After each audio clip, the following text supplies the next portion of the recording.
Hi friends, I am Mohan from Kishab Academy. So இன்னைக்கு live டெஸ்ட்ல வந்து பாத்தீங்கன்னா டே 1க்கான லைவ் பார்க்க போறோம். சரிங்களா? எல்லா பாடங்களிலும் இருந்து ஒரு 50 क्वेश्चन எடுத்திருக்கேன். சரியா? அதாவது நீங்க டெய்லியும் படிப்பீங்க. சோ அந்த டைம்ல லைவ் அட்டெண்ட் பண்றது கொஞ்சம் கஷ்டமா இருக்கும். அதனால வந்து பாத்தீங்கன்னா மினிமம் 50 கேள்வி. ஆனா 50 கேள்வியும் பயங்கர தரமா இருக்கும். சரிங்களா? கூற்று, சரியா தவறா, சரியானதை தேர்ந்தெடு, பொறுத்துக எல்லாம் கலந்திருக்கும். உண்மையாலுமே இந்த 50 क्वेश्चन லைவ் நீங்க அட்டெண்ட் பண்ணீங்க அப்படின்னா நீங்க படிச்சது எந்த அளவுக்கு நீங்க ஆழ்ந்து படிச்சிருக்கீங்க அப்படிங்கிறது இந்த லைவ் அட்டெண்ட் பண்ணி முடிச்சதுக்கு அப்புறம் உங்களுக்கு தெரியும். சரியா? சோ 50 கேள்வி முடிஞ்ச வரைக்கும் ஒரு எவ்வளவு சீக்கிரம் குயிக்கா அதே சமயம் பொறுமையாவும் பார்க்க முடியுமோ பார்த்துடலாம். சரியா? ஃபர்ஸ்ட் கேள்வி இங்க பாருங்க. யூசுவலா மோகன் சாரோட லைவ்னா ஒரு மாதிரி இருக்கும். ஆனா இந்த 50 டேஸ் ரிவிஷன் டெஸ்ட்ல என்னோட லைவ் வேற மாதிரி இருக்கும். என்னோட கொஸ்டின்ஸும் வேற மாதிரி இருக்கும். அதை நீங்க வர ஃபீல் பண்ணுவீங்க. சரியா? கீழ்கண்டவற்றுள் தவறானதை தேர்ந்தெடு. இந்திய அரசியலமைப்பு வரைவுக்குழுவின் சட்ட ஆலோசகராக நியமிக்கப்பட்டவர் PN ராவ். இந்திய அரசியலமைப்பு எடுத்துக்கொள்ளப்பட்ட கால அளவு. சரியா? அதாவது எடுத்துக்கொள்ளப்பட்ட கால அளவு வந்து பாத்தீங்கன்னா 2 ஆண்டுகள் 11 மாதங்கள் 18 நாட்கள். ஆரம்பத்தில் இந்திய அரசியலமைப்பு 395 சரத்துகள் 22 பகுதிகள் 18 அட்டவணைகள் இருந்தது. இந்திய அரசியலமைப்பு வரவுக்குழுவில் மொத்தம் 8 பேர் இடம்பெற்றிருந்தனர். சோ 1, 2 தவறு, 3, 4 தவறு, 1, 4 தவறு, 2, 4 தவறு. தவறானதை மட்டும் தேர்ந்தெடு.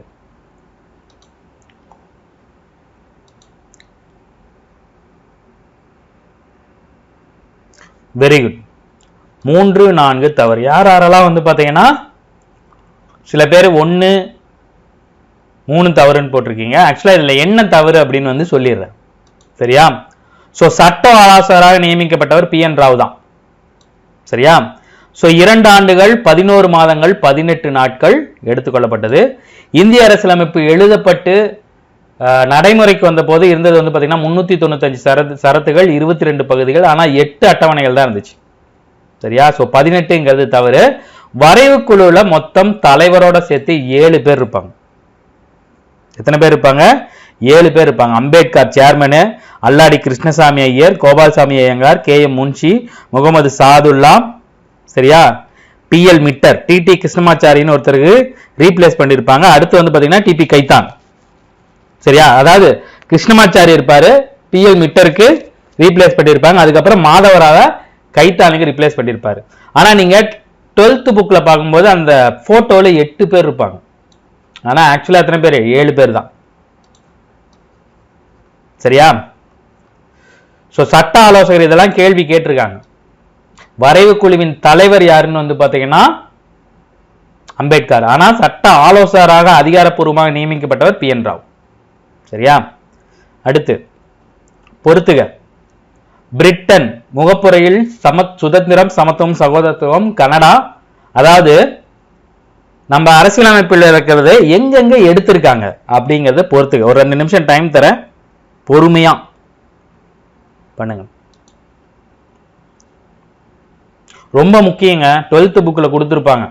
சரியா? எங்கெங்க என்னென்ன எடுத்திருக்கணும் ஒரு பாக்ஸ் ஐட்டம்ல கொடுத்திருப்பாங்க. அது எப்படியாவது மனப்பாடம் பண்ணீங்க. அது சம்பந்தமான கேள்விகள் அடிக்கடி வந்துகிட்டே இருக்கு.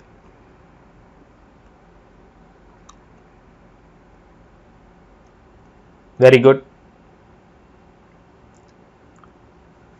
Very good.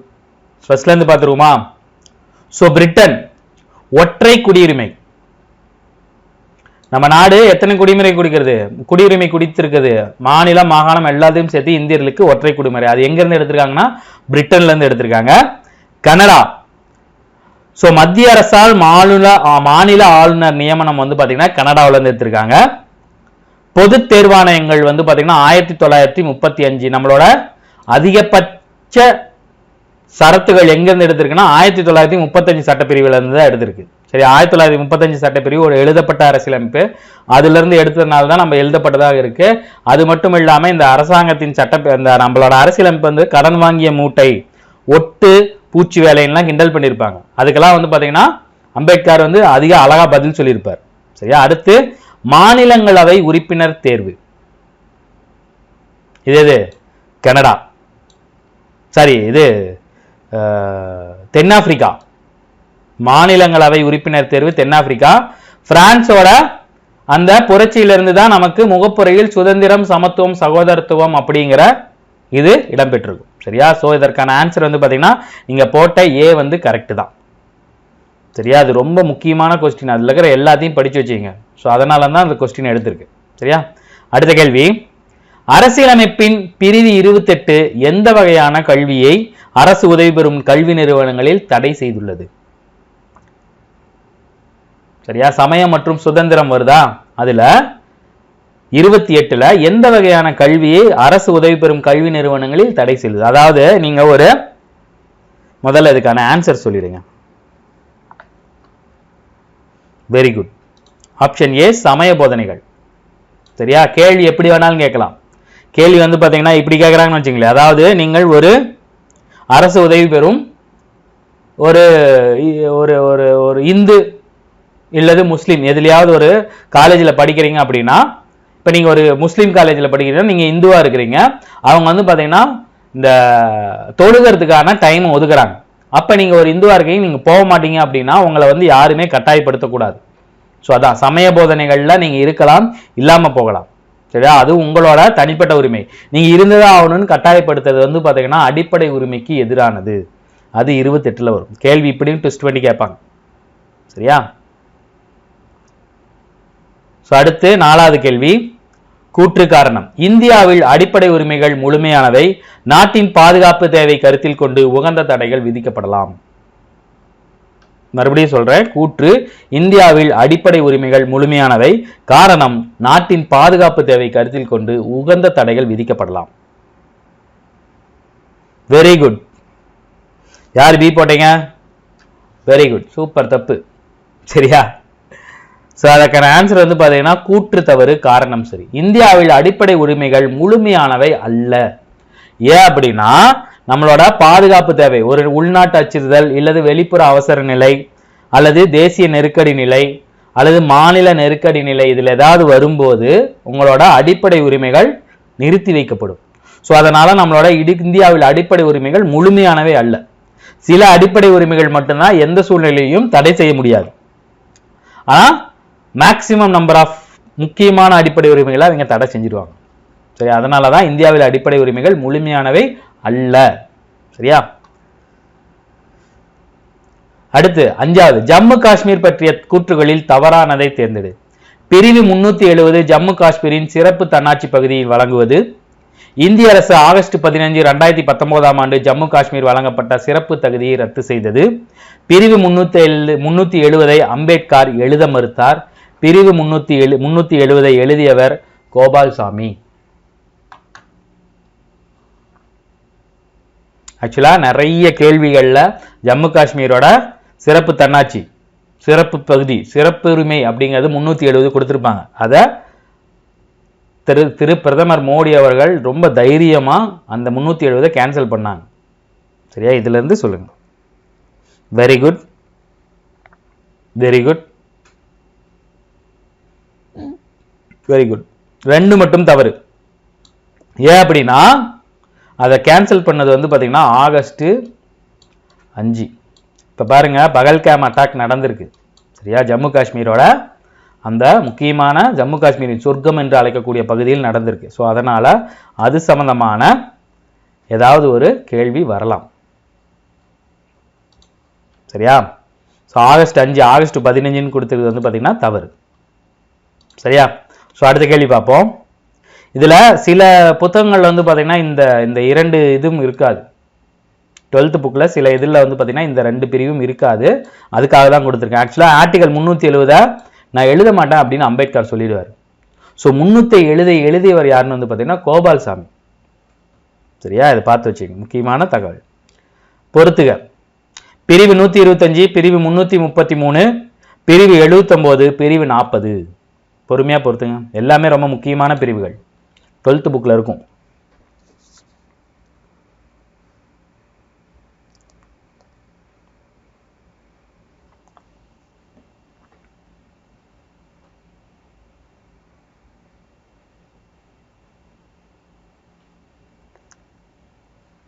Very good. 3-2-1-4. சரியா? அதாவது 125 குறிப்பிட்ட எந்த ஒரு குறிப்பிட்ட முன்வரைவும் சட்ட முன்வரைவும் தேர்வுக்குழுக்கு அனுப்பும்படி எந்த ஒரு உறுப்பினரும் தீர்மானம் கொண்டு வர முடியும். தேர்வுக்குழு கொடுத்திருப்பாங்க, ஒரு தேர்வுக்குழு இருக்கும். சரியா? அந்த தேர்வுக்குழுக்கு ஏதாவது ஒரு முன்வரை வருதுன்னா அந்த தேர்வுக்குழுக்கு இந்த முன்வரைவை அனுப்புங்க அப்படின்னு சொல்லிட்டு அந்த நாடாளுமன்றத்தில் இருக்கிற எந்த ஒரு உறுப்பினராலும் தீர்மானம் கொண்டு வரதுக்கான சரத்து வந்து பார்த்தீங்கன்னா பிரிவு 325. ஸோ பிரிவு 333 ஆங்கிலோ இந்திய பிரதிநிதி ஒருவர் ஆளுநரால் நியமிக்கப்படுதல் வந்து பார்த்தீங்கன்னா பிரிவு 333. அடுத்து பிரிவு 79 என்னது?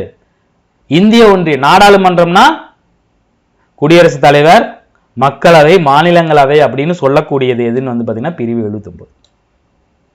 சரியா?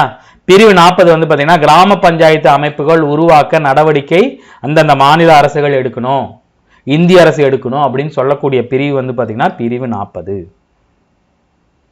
சரியா? ஸோ பார்த்து வச்சுங்க, 4மே தனித்தனியாவே கேட்பாங்க. மண்டல ஆணையம். மண்டலாணையம் எதுன்னு தெரியுமா உங்களுக்கு? இடஒதுக்கீடு சம்பந்தப்பட்ட ஒரு ஆணையம். நம்ம 69% இடஒதுக்கீடு இருக்கு இல்லையா, அது வந்து பார்த்தீங்கன்னா முதல்ல மத்திய அரசுல கொண்டு வரதுக்கான ஒரு ஆணையம் அமைச்சாங்க, அதுதான் மண்டல ஆணையம். அந்த மண்டல ஆணையம் ஒரு இடஒதுக்கீடு முறையை கொண்டு வந்திருக்கும்.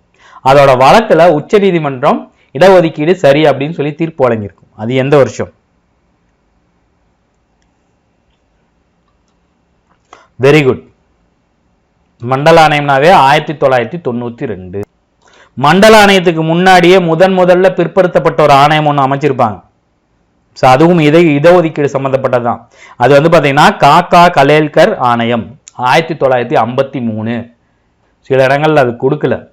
சரியா? ஆனால் நிறைய தேர்வுகளில் கேட்கப்பட்ட ஒரு கேள்வி என்னன்னு வந்து பார்த்தீங்கன்னா காக்கா கலேல்கர் ஆணையம் எந்த வருஷம் வந்து பார்த்தீங்கன்னா 1953.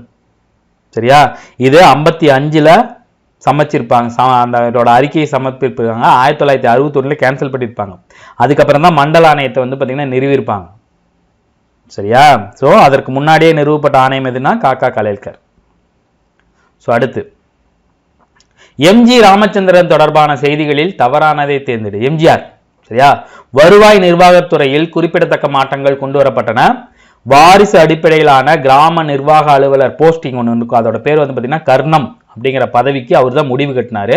5 தடவைகள் முதலமைச்சராக பதவி வகித்தார். மத்திய உணவு திட்டத்தை விரிவுபடுத்தி சத்துணவு திட்டமாக மேம்படுத்தினார்.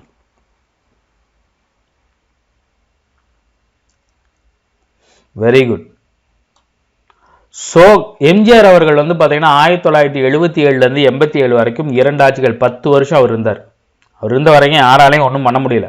ஆனால் 5 தடவைகள் முதலமைச்சரா இருந்தது யாருன்னு வந்து பார்த்தீங்கன்னா மறைந்த முன்னாள் முதல்வர் கருணாநிதி அவர்கள். சரியா? கருணாநிதிக்கு அப்புறம் வந்து பார்த்தீங்கன்னா ஜெயலலிதா மேடம் நிறைய இடங்கள்ல இருந்திருக்காங்க. சரியா? ஸோ 5 தடவைகள் முதலமைச்சராக இருந்தவர் யாருன்னு வந்து பார்த்தீங்கன்னா கருணாநிதி. எம்ஜி ராமச்சந்திரன் அவர்கள் 2 ஆட்சி தான் இருந்திருப்பார், 77 87 வரைக்கும். சரியா? மற்றது எல்லாமே அவர் கொண்டு வந்த சீர்திருத்தங்கள் தான். கால வரிசைப்படுத்துக. இது வேணா கொஞ்சம் டைம் எடுத்துங்க. கால வரிசைப்படுத்துக. சுயமரியாதை திருமணங்கள் அங்கீகரிப்பு, ராஜாஜி தனது முதல் நிலை அறிக்கை தாக்கல், சங்கரலிங்கனார் உயிரிழப்பு, சென்னை மாநிலம் தமிழ்நாடு என்று பெயர் மாற்றம், தமிழ்நாட்டில் நீதிமன்ற மொழியாக தமிழை பயன்படுத்துதல். ஸோ இது எல்லாமே தனித்தனி கேள்வி. உங்களுக்கு ஒட்டுக்கா எடுத்துட்டு வந்து இந்த மாதிரி தான் கேள்வி வரும். இந்த அளவுக்கு டஃபாக வருமானு தெரில. சரியா? ஸோ இதுக்கு எல்லாமே உங்களுக்கு கால வரிசைப்படுத்துனா உங்களுக்கு வருஷம் தெரிஞ்சிருக்கணும். முதல்ல இந்த மாதிரி வரும்போது உங்களுக்கு குழப்புதுன்னா நீங்கள் என்ன பண்ணுங்கன்னா முதல்ல எல்லாத்துக்கும் அப்படியே வருஷம் போடுங்க. வருஷம் போட்டிங்கன்னா உங்களுக்கு ஈஸியாக படுத்திட முடியும். டைம் எடுத்துங்க.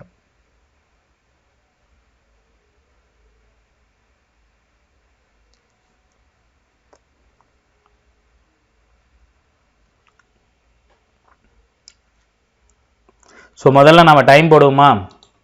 சுயமரியாதை திருமணங்கள் அங்கீகரிப்பு.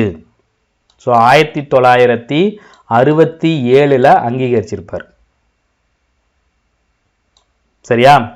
அடுத்து ராஜாஜி தனது முதல் நிலை அறிக்கையை தாக்கல், நிதிநிலை அறிக்கை சேப்பாக்கம் மைதானத்தில் வந்து பார்த்தீங்கன்னா சேப்பாக்கத்தில் இருக்கிற ஒரு பில்டிங்கில் இது பண்ணியிருப்பார். 35 சட்டத்தின் பிரகாரம் 37 எலெக்ஷனில் ஜெயிச்சிருப்பார். ஸோ 1937. சங்கர்லிங்கனார் எப்ப உயிரிழந்திருப்பாருன்னா 1956 ஜூலை 27 இருந்து அக்டோபர் 13 வரைக்கும் 76 நாட்கள் உண்ணாவிரதம் இருந்து இறந்திருப்பார். நோட் பண்ணி வச்சுங்க. போன தடவை நடந்த ஒரு குரூப் 4 பழைய கொஸ்டின்ல வந்து பாத்தீங்கன்னா அப்படியே டேட்டோட கேட்டிருந்தேன் இந்த கேள்வி. சென்னை மாநிலத்தை வந்து பாத்தீங்கன்னா தமிழ்நாடுன்னு பெயர் மாற்றிருந்த எப்பன்னு வந்து பாத்தீங்கன்னா 1969 ஜனவரி 14 அதிகாரப்பூர்வமா வந்தது.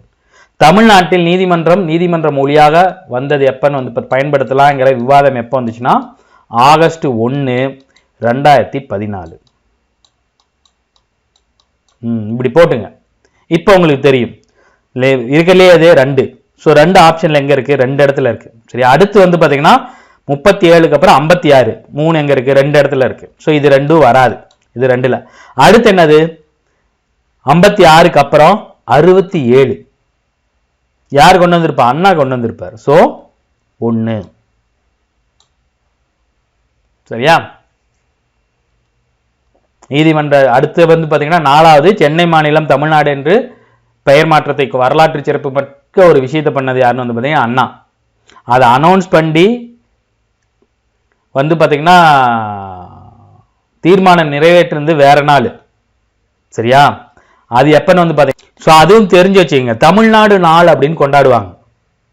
சரியா? இந்த வருஷம் வந்து பாத்தீங்கன்னா 2021 தான் வந்து பாத்தீங்கன்னா ஸ்டாலின் அரசாங்கம் வந்து பாத்தீங்கன்னா தமிழ்நாடு டே கொண்டாடுது. எப்பன்னு வந்து பாத்தீங்கன்னா ஜூலை 18. ஏன் அப்படின்னா சங்கர்லிங்கனார் இறந்ததுக்கு அப்புறம் பொறுப்பேற்ற அண்ணா அவர்கள் என்ன பண்ணாங்க அப்படின்னா ஜூலை 18 1968 தான் சென்னை மாநிலம் தமிழ்நாடு அப்படின்னு பெயர் மாற்றதாக சட்டசபையில் ஒரு தீர்மானம் கொண்டு வந்திருப்பார். அந்த தீர்மானத்தை மத்திய அரசுக்கு அனுப்பி அப்ரூவல் வாங்குறதுக்கு அவங்களுக்கு வந்து பாத்தீங்கன்னா கிட்டத்தட்ட ஒரு 6-7 மாசம் ஆயிடும். ஜூலைக்கு அப்புறம் ஜனவரி தான் அப்ரூவல் கிடைக்கும். ஸோ ஜனவரி அப்ரூவல் ஆனதுக்கு அப்புறம் ஒரு பொங்கல் நாளா பார்த்து ஜனவரி 14 1969 தமிழ்நாடுன்னு பேர் மாத்திருப்பார். ஸோ தீர்மானம் கொண்டு வந்த ஜூலை 18 1968 தான் வந்து பாத்தீங்கன்னா தமிழ்நாடு டேவா 2021 திரு மாநில முதலமைச்சர் ஸ்டாலின் அவர்கள் வந்து பாத்தீங்கன்னா தமிழ்நாடுனால அனௌன்ஸ் பண்ணியிருக்காங்க. சரியா? ஸோ அதையும் நோட் பண்ணி வச்சுக்கோங்க. ரொம்ப முக்கியமான கேள்வி. அரசின் வழிகாட்டு நெறிமுறைகள் தொடர்பானவை. ஆணுக்கும் பெண்ணுக்கும் சம ஊதியம், இலவச கட்டாய அடிப்படை கல்வி ஆகியவற்றுக்கான குறிப்பிட்ட பகுதிகளை இது கொண்டுள்ளது. இந்திய அரசமைப்பின் பகுதி 4A இது இடம்பெற்றுள்ளது. அரசு கொள்கை வழிகாட்டு நெறியிலில் வழங்கப்பட்டுள்ள விதிகள் நீதிமன்றத்தின் மூலமாக நிலைநாட்ட முடியும். இந்திய அரசாங்கத்தின் தனித்தன்மை வாய்ந்த கூறுகளில் ஒன்று அரசின் கொள்கை வழிகாட்டு நெறிமுறைகள். அரசு வழிகாட்டு நெறிமுறைகள்னாலும் அரசு கொள்கை வழிகாட்டு நெறிமுறைகள்னாலும் ஒண்ணுதான். இதுல ஆப்ஷனை பார்த்து சூஸ் பண்ணுங்க. கேள்வியெல்லாம் தரமா இருக்கா? அதை பத்தி கடைசியா பேசுவோம். 50 கொஸ்டின் இப்படிதான் இருக்கும். Very good. 1 4 சரி, 2 3 தவறு. ஸோ 12th புக்ல கொடுத்துருப்பாங்க. முக்கியமான பிரச்சனைகளை பேசக்கூடிய பகுதிகள் வந்து பாத்தீங்கன்னா 4ல் இருக்கும். ஸோ அரசு ஏதாவது ஒரு சட்டம் ஏற்றுதுன்னா இந்த 4ஐ வந்து பாத்தீங்கன்னா பகுதி 4 இதை வந்து பாத்தீங்கன்னா மைண்ட்ல வச்சுக்கிட்டு பண்ணணும் அப்படின்னு சொல்லியிருப்பாங்க. ஸோ இது வந்து பாத்தீங்கன்னா சரி. ஸோ இந்திய அரசியலின் பகுதி 4ல் என்ன இடம்பெற்றிருக்கும்? அரசின் வழிகாட்டு நெறிமுறை. 4A அடிப்படை கடமைகள் இடம்பெற்றிருக்கும். ஸோ இது தவறு. அடுத்து அரசு கொள்கை வழிகாட்டு நெறிகள், அந்த நெறிமுறைகள் இருக்கு இல்லையா, அதை வந்து பாத்தீங்கன்னா கவர்மெண்ட் கணக்கில் எடுத்துக்கலாம். ஆனா நீதிமன்றத்தின் மூலமாக அதை நிலைநாட்ட முடியாது. கேஸ் எல்லாம் போட முடியாது. இது என்ன சொல்லுது? நீங்க அரசு ஏதாவது ஒரு கொள்கை சார்ந்த முடிவுகள் எடுக்கும் போது இந்த விதிகளை நீங்க மைண்ட்ல வச்சுக்கலாம் அப்படின்னு தான் சொல்லிடுறாங்களே தவிர இல்ல இதை நீங்க மைண்ட்ல வச்சுக்கல அதை கேன்சல் பண்ண முடியாது. சரியா? ஸோ அடுத்து இதே சிறப்பு வாய்ந்த கூறுகள்ல ஒன்று தான். சரியா? ஸோ அடுத்த கேள்வி. கீழ்கண்டவற்றுள் சரியான விடையை தேர்ந்தெடு. நாடாளுமன்றத்தில் இயற்றப்பட்ட சட்டம் அரசமைப்பின் அடிப்படை தத்துவத்திற்கு முரணாக இருந்தால் அதை செல்லாதாக்கும் அதிகாரம் உச்சநீதிமன்றத்திற்கு உண்டு. அவ்வாறு செல்லாததென சொல்லும் அதிகாரத்தை நீதி புனராய்வு என்று சொல்வார்கள். ஒரு மனிதனின் அடிப்படை உரிமைகள் பாதிக்கப்படும் போது உச்சநீதிமன்றத்தை அணுகி தனது அடிப்படை உரிமைகளை நிலைநாட்டும் சட்டப்பிரிவு 32. இந்தியாவில் அடிப்படை உரிமைகள் முழுமையானவை. மேலதான் இது சம்பந்தமா ஒரு கேள்வி பார்த்தோம்.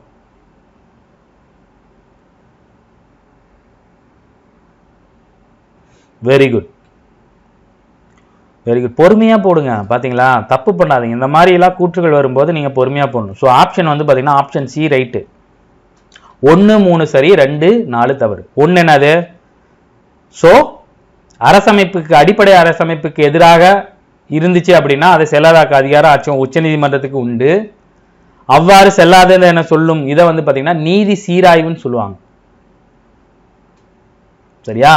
சில இடங்கள்ல நீதி புனராய்வு அப்படின்னு சொல்றாங்க. நான் 12th புக்ல இப்படிதான் கொடுத்துருக்காங்க. ஸோ அதனால அதையே நம்ம எடுத்துக்கலாம். சரியா? ஸோ ஆர்டிகல் 32 வந்து பாத்தீங்கன்னா நீதி பேராணைகள், அடிப்படை உரிமைகள் பாதிக்கப்படும் போது நீங்க 32 யூஸ் பண்ணி நீதி பேராணையை வாங்கிக்க முடியும். பொதுநல வழக்கு ஆர்டிகல் 32. இதுவே வந்து பாத்தீங்கன்னா ஸ்டேட்டா இருந்துச்சுன்னா 226 வரும். சரியா? ஸோ இந்தியாவில் அடிப்படை உரிமைகள் வந்து பாத்தீங்கன்னா முழுமையானவையா? முழுமையானவை அல்ல. ஸோ இது 2 ரைட்டு, 2 4 தவறு. சரியா? இந்த நீதி புனராய்வு அப்படின்னு கொடுப்பாங்க, இல்லைன்னா நீதி சீராய்வுன்னு கொடுப்பாங்க. 2ல எது கொடுத்தாலும் ஓகே தான். சரியா? ஆனா மேக்சிமம் அது நீதி சீராய்வு தான் கொடுத்துருப்பாங்க. ஏன்னா புத்தகத்துல நீதி சீராய்வு தான் இருக்கு. சரியா? உயர் நீதிமன்றத்துக்கு வேணா நீதி சீராய்வு கொடுக்கலாம். சரியா? இந்த நீதி புனராய்வுங்கிறது அமெரிக்காவில இருந்து எடுத்திருப்பாங்க. சரியா?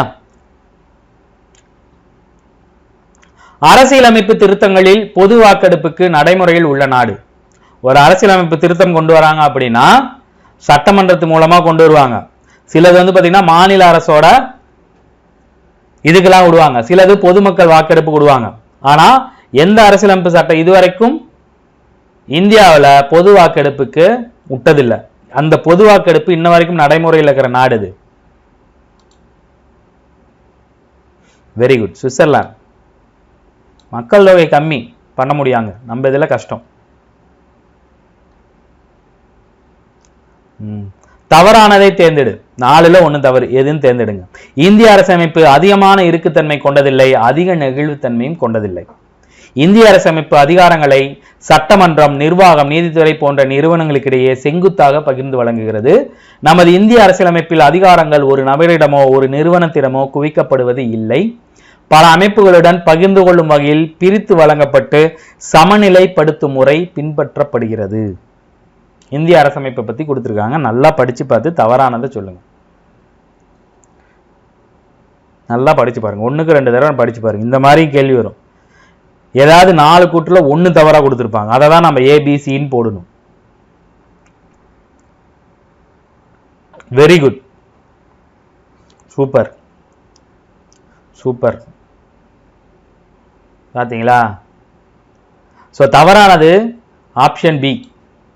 இந்திய அரசமைப்பு அதிகாரங்களை சட்டமன்றம், நிர்வாகம், நீதித்துறைன்னு கரெக்டா பிரிச்சிருக்கு. சரியா?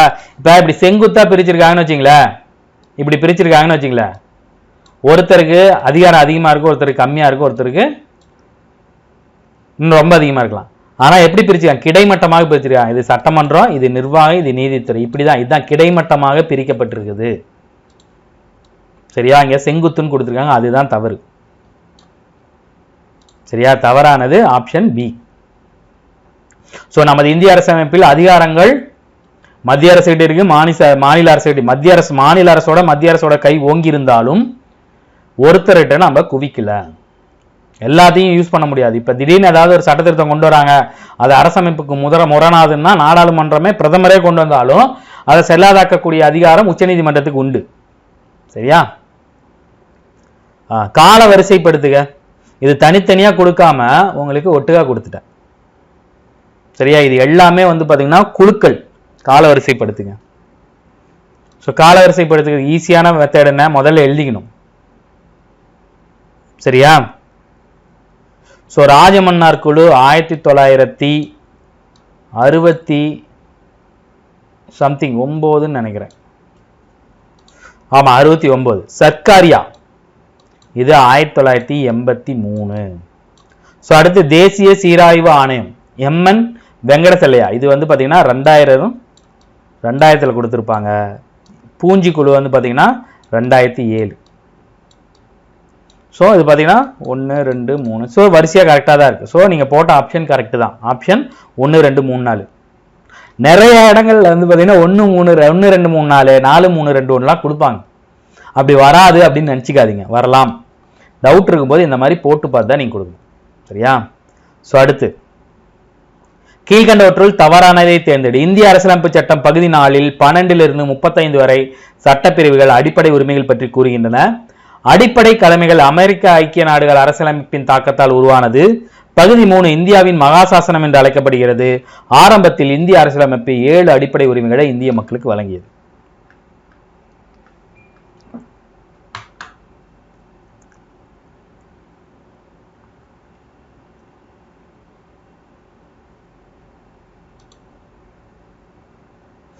Very good. 1 4 சரி, 2 3 தவறு.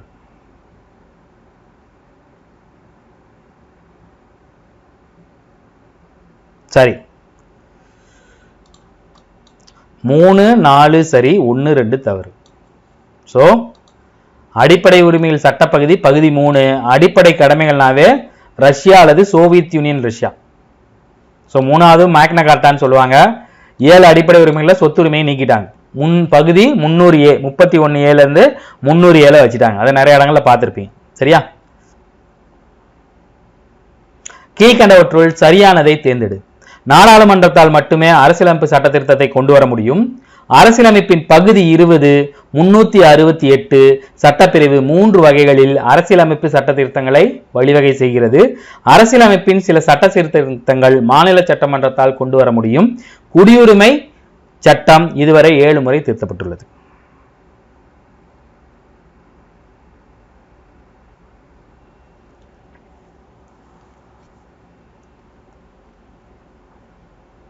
பாத்தீங்களா? பார்த்து போடணும். இப்படி கொடுத்தாலும் பகுதி 20 தான், இப்படி கொடுத்தாலும் பகுதி 20 தான். ஸோ ஆப்ஷன் ஏ 1 2 சரி, 3 4 தவறு. ஸோ அரசியலமைப்பு நாடாளுமன்றத்தால் மட்டுமே தான் அரசியலமைப்புல சட்ட திருத்தத்தை கொண்டு வர முடியும், மக்களவையிலையோ மாநிலங்களவையிலையோ. சரியா? அரசியலமைப்பின் பகுதி 20 368 368 போட்டிருப்பாங்க. சில இடத்துல 368 பிராக்கெட் 1 கொடுத்திருப்பாங்க. இது எல்லாமே சட்ட திருத்தத்தை பத்தி சொல்லக்கூடியது. ஸோ 3 வகைகளில் சிறப்பு பெரும்பான்மை, தனிப்பெரும்பான்மை, அப்புறம் சாதாரண பெரும்பான்மை பிளஸ் மாநிலங்கள் சட்டம், அந்த மாதிரி 3 வகை சட்ட திருத்தங்களை வழிவகை செய்யும். அரசியலமைப்பின் சில சட்ட திருத்தங்களை மாநில சட்டமன்றத்தால் கொண்டு வர முடியும். எந்த ஒரு சட்ட திருத்தத்தையும் நாடாளுமன்றத்தால் தான் கொண்டு வர முடியுமே தவிர மாநில சட்டமன்றத்தால் கொண்டு வர முடியாது. கருத்து வேண்டா கேட்பாங்க, வாக்கெடுப்பு நடத்துவாங்க, ஆனா தீர்மானத்தை கொண்டு வர முடியாது. குடியுரிமை சட்டம் இதுவரைக்கும் 8 முறை திருத்திருக்காங்க. சரியா? அதாவது 10th புத்தக பிரகாரம். அதுக்கப்புறம் ஒரு தடவை பாத்தீங்கன்னா கொண்டு வந்தாங்க. அது என்னங்கிறத பார்த்துட்டு நான் உங்களுக்கு சொல்றேன். குடியுரிமை சட்டத்தை பத்தி பக்கமா ஒரு வீடியோ போடலாம். சரியா? பின்வருவற்றுள் சரியான விடையை தேர்ந்தெடுக்க. ஒரு மாநிலத்தில் மாநில அரசால் கட்டுப்படுத்த முடியாத சூழல் ஏற்படும் போது அரசியலமைப்பின் விதிகளுக்கு ஏற்ப ஆளுநர் அறிக்கை அளிக்கும் போது குடியரசுத் தலைவர் அரசியலமைப்பு சட்டப்பிரிவு 356 கீழ் அவசர நிலையை அறிவிக்கலாம். இந்த அவசர நிலை 352 படி நடைமுறையில் இருந்தாலும் அல்லது தேர்தல் ஆணையம் சட்டமன்ற தேர்தலை நடத்த உகந்த சூழ்நிலை இல்லை என்று சான்றளித்தாலும் மட்டுமே ஓராண்டை தாண்டியும் தொடர முடியும். அதிகபட்சம் அவசர நிலையின் காலம் 2 ஆண்டுகள். சரியானது கேட்டிருக்காங்க. Very good. 3 தப்பு, 1 2 சரி. சரியா? அவசர நிலை காலம் பாத்தீங்கன்னா 3 ஆண்டுகள். அதாவது இந்த பிரிவு உங்களுக்கு சில பேருக்கு புரியாம இருக்கலாம். இப்ப 352 பாத்தீங்கன்னா தேசிய நெருக்கடி, 356 மாநில நெருக்கடி. ஒரு மாநிலத்துல அரசியலமைப்பு கெட்டு போச்சு அப்படின்னு சொல்லி ஆளுநர் கொடுத்து குடியரசுத் தலைவர் அதை கொண்டு வராருன்னு வச்சுங்களேன். ஆல்ரெடி இந்தியாவிலேயே 352 நடைமுறையில இருக்குது. இருந்தாலுமே 356 இம்ப்ளிமெண்ட் பண்ண முடியும். எப்ப பண்ண முடியும்? 352 கொண்டு வந்துட்டாவே ஆட்சி கலைஞ்சு போயிடும், குடியரசுத் தலைவர் ஆட்சி வந்துடும்.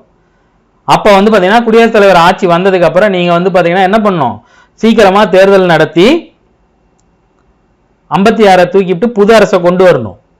ஆனா தேர்தல் நடத்துறதுக்கே இங்க உகந்த சூழ்நிலை இல்லை, எல்லாம் கலவரமா இருக்குன்னா ஓராண்டை தாண்டியும் இந்த அவசர நிலையை தொடர முடியும். அதிகபட்சம் 3 வருஷம் வரைக்கும் தொடரலாம். சரியா? ஸோ அடுத்து மதராஸ் மாநிலத்திலிருந்து தெலுங்கு பேசும் மக்களை பிரித்து சென்னையை தலைநகராக கொண்டு தனி மாநிலம் அமைக்க வேண்டும் என்று போராடியவர் யாரு? பொட்டி ஸ்ரீராமலு. எந்த வருஷம் போராடி? ஆக்சுவலா அவரு 56 நாள் உயிரோடு செத்து போயிடுவார், உண்ணாவிரத வண்டி. அவர் தான் முதல்ல சாவார்.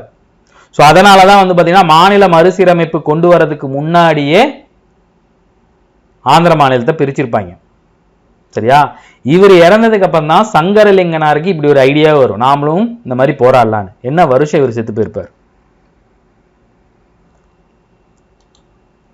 Very good, 1952. இவர் 52, அவர் 56. மாநில மறுசீரமைப்பு சட்டம் 56ல கொண்டு வந்திருப்பாங்க. ஆனா அதுக்கு முன்னாடியே ஆந்திராவை பிரிச்சு போடுவாங்க. சரியா? கொண்டு வந்து முதல்ல பிரிச்சது அதுதான், ஆந்திரா தான். கேள்வியே வந்துச்சு. பின்வருவற்றுள் சரியானதை தேர்ந்தெடு. அரசியலமைப்பு சட்டத்தை உருவாக்க 64 லட்சம் ரூபாய் செலவானது. இந்திய அரசியலமைப்பு நிர்ணய சபையில் 14 பெண்கள் இடம்பெற்றிருந்தனர். அரசியலமைப்பு நிர்ணய சபையில் 389 நபர்கள் இடம்பெற்றிருந்தனர். இதெல்லாம் 6வது புத்தகத்திலே இருக்குதுங்க, டக்குன்னு போட்டு போயிடணும். Very good. யார் அனைத்தும் சரி போட்டது? தவறு. 1, 3 தான் சரி. ஆக்சுவலா எத்தனை பெண்கள் இடம்பெற்றிருந்தாங்க? 15 பெண்கள். அம்மு சுவாமிநாதன், சரோஜினி நாயுடு, விஜயலட்சுமி பண்டிட், அப்புறம் வந்து பார்த்தீங்கன்னா சுசீத கிருபாலினி, இந்த மாதிரியான முக்கியமான லேடிஸ்லாம் இருந்திருப்பாங்க. ஸோ 15 பேர். 64 லட்சம் செலவானது 6வது புத்தகத்தில் கொடுத்துருப்பாங்க. ஸோ அரசியலமைப்பு நிர்ணய சபையில் 292, 93, மாகாண முதலமைச்சர்கள் 3, முகதல்வர்கள், அப்புறம் பலுதிஸ்தான் 1. ஸோ 389 பேர். சரியா? ஸோ அது ரைட்டு தான்.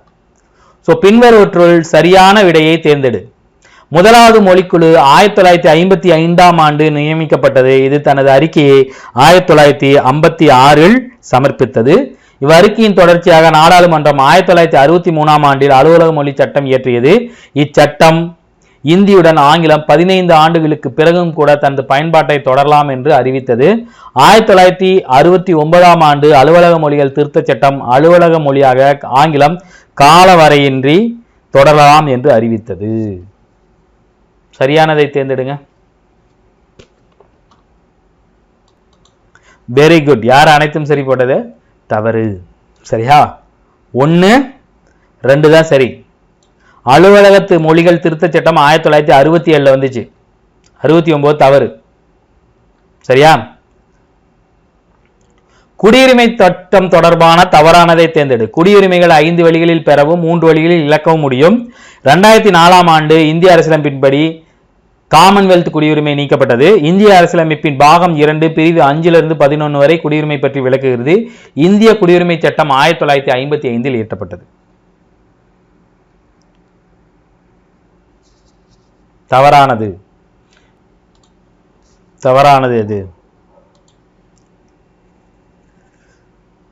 Very good. ஆப்ஷன் பி தான் தவறு. ஆக்சுவலா காமன்வெல்த் அப்படிங்கிற குடியுரிமை எப்ப தூக்கியிருப்பாங்க? 2003. 4 கிடையாது. சரியா? இந்திய குடியுரிமை சட்டம் முதல்ல 1955 வந்திருக்கும். இதை வந்து திருத்திக்கிட்டே இருப்பாங்க. சரியா? பின்வருவற்றுள் சரியான விடையை தேர்ந்தெடு. இந்திய அரசின் வெளியுறவுத்துறை அமைச்சகத்தால் 2 ஆண்டுக்கு ஒரு முறை பிரவாசி பாரதிய தினம் கொண்டாடப்படுகிறது. ஜனவரி 9ஆம் நாள் கொண்டாடப்படுகிறது. இது அம்பேத்கர் லண்டனில் இருந்து இந்தியாவுக்கு வருகை புரிந்த தினத்தை நினைவு கொள்ளும் பொருட்டு கொண்டாடப்படுகிறது. 1, 2, 3 எது சரியானது? பிரவாசி பாரதிய டே. ஸோ இந்த வருஷம் 2025 வந்து பார்த்தீங்கன்னா கொண்டாடினாங்க. இதோட சீஃப் கெஸ்டா யார் வந்தாங்கன்னு வந்து பார்த்தீங்கன்னா கிறிஸ்டினி கார்லா ஹங்கலோ அப்படின்னு ஒருத்தவங்க வந்தாங்க. சரிங்களா? ட்ரினிடாட் அப்படின்னு இருக்குல்ல, ரீபப்ளிக் ஆஃப் ட்ரினிடாட். ட்ரினிடாடுக்கு வந்து பார்த்தீங்கன்னா நிறைய இந்தியத்தை அனுமதி இதாக கொண்டு போயிருக்காங்க. சரியா? சரியானது பார்த்தீங்களா? 1, 2 தான் சரி. இது வந்து பார்த்தீங்கன்னா அம்பேத்கர் லண்டன்ல இருந்து இந்தியாவுக்கு வருகை புரிந்த தினத்தை நினைவு கொள்ளும் பொருட்டு கொண்டாடப்படுதுன்னா தவறு. 1915 ஜனவரி மாதம் 9ஆம் தேதி தென்னாப்பிரிக்காவிலிருந்து இந்தியா வந்த காந்தியடிகளின் நினைவை போற்றும் விதமாக கொண்டாடப்படுகிறது. சரிங்களா? இந்த தடவை வந்து பார்த்தீங்கன்னா புவனேஸ்வர் ஒடிசாவில் கொண்டாடினாங்க. சரியா? இப்ப கொண்டாடுறது வந்து பார்த்தீங்கன்னா 18வது பிரவாசிய பாரதிய டே. சரியா? அதோட தீம் வந்து பார்த்தீங்கன்னா ஒரு விக்சிக் பாரதிற்கு புலம்பெயர்ந்தோரின் பங்களிப்பு அப்படின்னு அர்த்தம். சரியா? டிஸ்போராஸ் கான்ட்ரிபியூஷனா டு விக்ஷித் பாரத். சரியா? நோட் பண்ணி வச்சுங்க. கால வரிசைப்படுத்துக.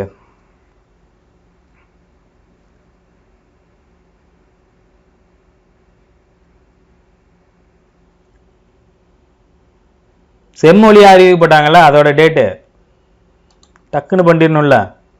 ஃபர்ஸ்ட் எதுவுமே எது வந்துடும், தமிழ் வந்துடும், உங்களுக்கு தெரியும். So first Tamil. ஓகே, 3 எங்கே இருக்குது, 3 இருக்குது.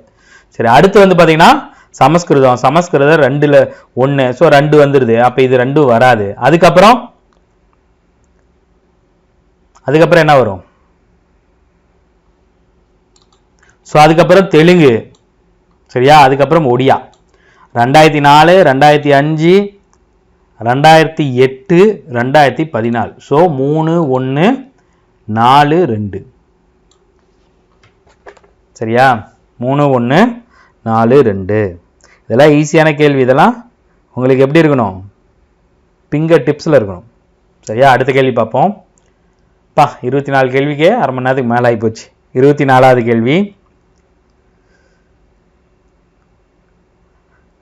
இந்தியாவின் இறையாண்மை மற்றும் ஒருமைப்பாடு ஆகியவற்றை பேணி காத்தல், பெண்களை தரக்குறைவாக நடத்தும் பழக்கத்தை நிராகரித்து பெண்களின் கண்ணியத்தை காக்கும் எண்ணங்களை மேம்படுத்தி இந்திய மக்கள் அனைவரிடமும் சகோதரத்துவத்தை வளர்த்தல், காடுகள், ஏரிகள், வனவிலங்குகள், உயிரினங்கள் அடங்கிய இயற்கை சூழலை பாதுகாத்து மேம்படுத்தி அவை வாழும் சூழலை ஏற்படுத்துதல், வன்முறையை கைவிட்டு பொது சொத்துக்களை பாதுகாத்தல். என்னது இது? அடிப்படை கடமைகள். அடிப்படை கடமைகள்ல தவறாக என்ன பொருந்திருக்கு?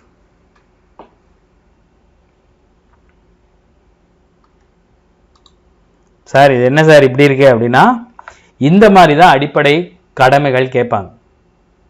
சரியா, முதல்ல தவறானது எதுன்னு பார்த்துருவோம். சரியா, தவறானது எதுன்னு வந்து பார்த்தீங்கன்னா ஈஹெச் 1, 2, 3, 4 ஞாபகம் வச்சுங்க. பாருங்க, சில டைம் வந்து பார்த்தீங்கன்னா உங்களுக்கு கேள்வி வந்து பார்த்தீங்கன்னா 51A சரியா 1ன்னு கேட்பாங்க. அப்படி இல்லைன்னா ஆல்ஃபபெட்டிக்கில் கேட்பாங்க. சரியா, இது 1. நீங்கள் 1, 2, 3 ஞாபகம் வச்சுங்க. இது 2, 3, 4, 5, 6, 7, 8, 9. ஸோ அப்போ A, B, C, D, E, F, G, H. இது என்ன வரும்? வன்முறை வந்து பார்த்தீங்கன்னா I வரணும். சரியா, H வந்துருக்கு. H வந்து பார்த்தீங்கன்னா அறிவியல் மனப்பான்மை. சரியா, ஸோ படிக்கல அப்படின்னா இதை தயவு செய்து எல்லாரும் கரெக்டாக படிச்சிங்க. சரியா, அடிப்படை கடமைகள் ரொம்ப முக்கியம். ஏனோதானான்னு படிக்காதீங்க. இந்த மாதிரி கேட்டாங்கன்னா நம்ம மாட்டிக்குவோம்.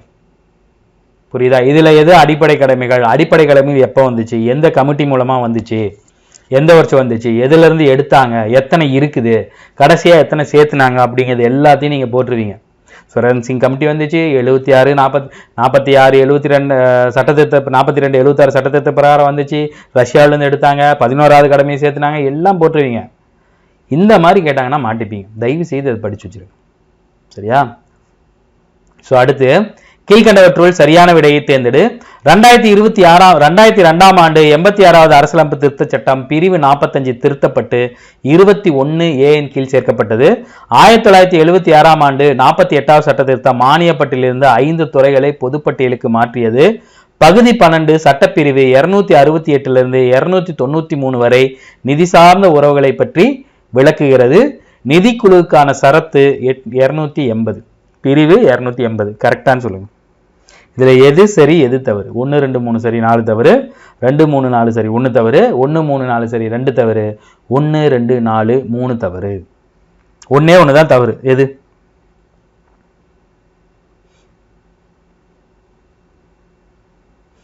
Very good. 1, 3, 4 சரி 2 தவறு. ஆக்சுவலா 1976வது 42வது சட்ட திருத்தம், 1977 44வது சட்ட திருத்தம் வராது, 42வது சட்ட திருத்தம். சரி, 44 வந்து பார்த்தீங்கன்னா 78ல் பண்ணியிருப்பாங்க. இந்த சொத்துரிமை நீக்கிந்து அடிப்படை உரிமையிலேருந்து. சரியா, இந்த மாதிரியும் கேட்பாங்க, பார்த்து வச்சிங்க. ஸோ அடுத்து 26வது கேள்வி பொறுத்துக. பிரிவு 25 சிறுபான்மையினரின் எழுத்து மற்றும் மொழி மற்றும் கலாச்சாரம் பாதுகாப்பு. பிரிவு 27 எந்த சமயத்தையும் பரப்புவதற்காக வரி செலுத்துவதற்கு எதிரான சுதந்திரம். 29 சிறுபான்மையினரின் கல்வி நிறுவனங்களை நிர்வகிக்கும் உரிமை. பிரிவு 30 எந்த சமயத்தினை ஏற்கவும் பின்பற்றவும் உரிமை.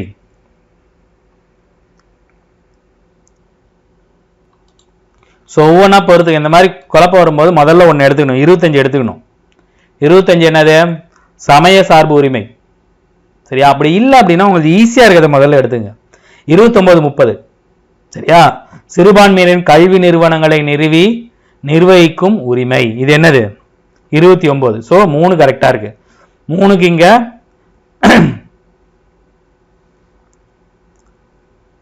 இது கரெக்டா இருக்கு. 3க்கு 3 தான். சரி, பிரிவு 29 என்னது? சிறுபான்மையினரின் எழுத்து மற்றும் மொழி மற்றும் கலாச்சாரம். ஸோ 3க்கு 1. 3க்கு 1 எங்க இருக்கு? இந்த இடத்துல 2 இடத்துல இருக்கு. சரியா? அடுத்து பிரிவு 30 கல்வி நிறுவனங்களை நிர்வகிக்கும் உரிமை. 4க்கு 3. 4க்கு 3 எங்க இருக்கு? இந்த இடத்துல இருக்கு. ஸோ இதுதான் ஆன்சரா இருக்கும். 25 எந்த சமயத்தையும் ஏற்கவும் உரிமை. பிரிவு 27 அதேதான், எந்த மதத்தையும் பரப்புவதற்காக வரி செலுத்துவதற்கான சுதந்திரம். ஸோ ஆன்சர் வந்து பாத்தீங்கன்னா 4 2 3 3. ஸோ ஒரே இடத்துல இருந்து தான் வரும்னு சொல்ல முடியாது, பக்கத்து பாக்ஸ்ல இருந்து கேட்பாங்க. இந்த மாதிரி கேட்டாங்கன்னா போடுறதுக்கு ரெடியா இருக்கணும். உங்களுக்கு எது முதல்ல தெரியுது அப்படிங்கிறத முதல்ல பார்த்துங்க. 29 30 ஈஸி. 29னா பாதுகாப்பு, 2வது நிறுவனங்களை நிறுவலாம். சரியா? அதை முதல்ல பார்த்துருங்க. ஸோ அடுத்த கேள்வி, கீழ்கண்டவற்றுள் சரியானதை தேர்ந்தெடு. அரசு நெறிமுறை உறுத்தும் கோட்பாடு பகுதி 5 சட்டப்பிரிவு 36 51 வரை தரப்பட்டுள்ளது. அடிப்படையில் இவை 2 பெரும் பிரிவுகளாக பிரிக்கப்பட்டுள்ளது. இந்த கொள்கைகளை நீதிமன்றத்தால் வலுக்கட்டாயமாக செயல்படுத்த முடியும். இது அரசியலமைப்பின் புதுமையான சிறப்பம்சம் என பிரிவு 32 அம்பேத்கர் வர்ணிக்கிறார்.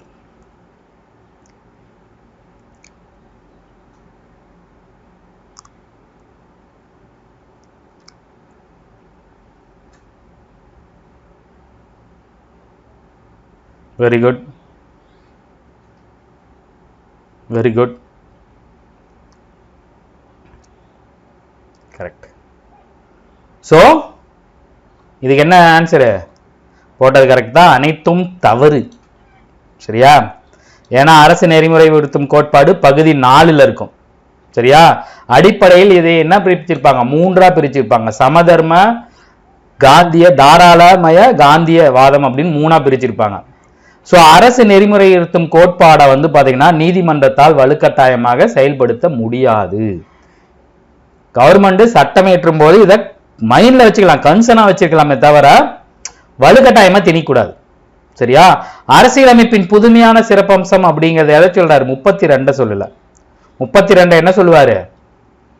அரசியலமைப்பின் இதயம் மற்றும் ஆன்மான்னு சொல்லுவார். சோ அரசு நெறிமுறை உறுத்தும் கோட்பாடை தான் புதுமையான சிறப்பம்சம்னு சொல்லுவார். சரியா? பாத்துங்க.